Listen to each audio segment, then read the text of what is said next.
Hi, and welcome to the second of my videos on emotional intelligence, where I'm going to start breaking it down into its different components.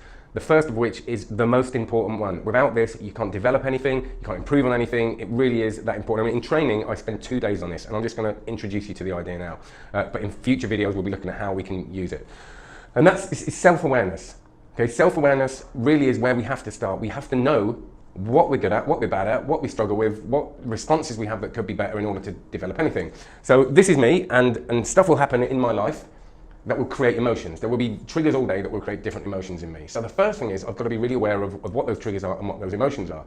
Now sometimes those emotions might be negative, and there will be behaviour that is negative as a result of them. So for example, if I have an argument with someone, I'm going to have a negative emotion, I'm going to become upset, and then I'm going to behave in a certain way. Now the important thing is to understand that we are creatures of habit. So through our lives we build up these responses. And the even more important thing to understand is that we can change those responses with work.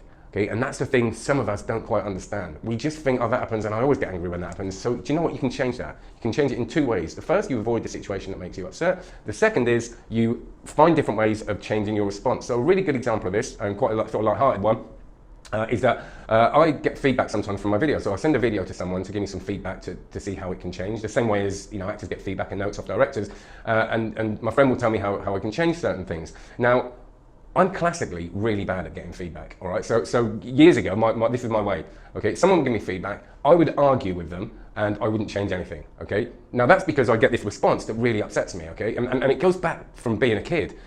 I was never really good at sort of doing anything wrong. Like when I failed my first driving test, I got really, really upset. The idea of failure, I didn't do failure. But being a grown-up, you have to learn to, and then being a business person, you have to understand that failure is part of the process.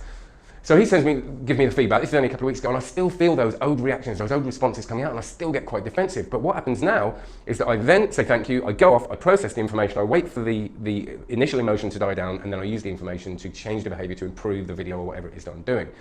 Now that is the point of this. It's understanding those negative reactions and then choosing or not choosing to change them, because it's fine if you don't. You can just avoid the situation. I could, if I wanted to, just not ever ask anybody for feedback, but I know how important that is.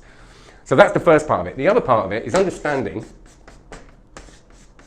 that there are people in our lives that will be influenced by us. Okay, we all influence each other. It's a constant communication loop. And in our teams and in leadership positions, it's really important to know how you are influencing people, and more importantly, know how other people see you. And this isn't an easy thing. Okay, if you think about it, do you really know? How sure are you with how other people are responding to you? Now, of course, you can usually tell if someone likes you and doesn't like you and all that kind of stuff, but you need a bit more detail than that in team situations and in leadership situations. And that's why things like 360 feedback is so important, because it might be uncomfortable, but if you are doing something or behaving in a way that isn't effective, you do need to know about it. So 2 parts to this. The first is understanding your emotions and working with them, and improving them if you choose to. And the second is getting a really strong idea of how other people see that. And in the next few videos and in future videos, I'm going to be giving you some tools and hits and tips and hacks and all that kind of stuff to do these things, to actually put this stuff into action. So thanks very much. Do me a favour, if you like these videos, please do share them. And if you give me a like or go on the YouTube channel, that'd be great too. Have a great day. Thanks very much.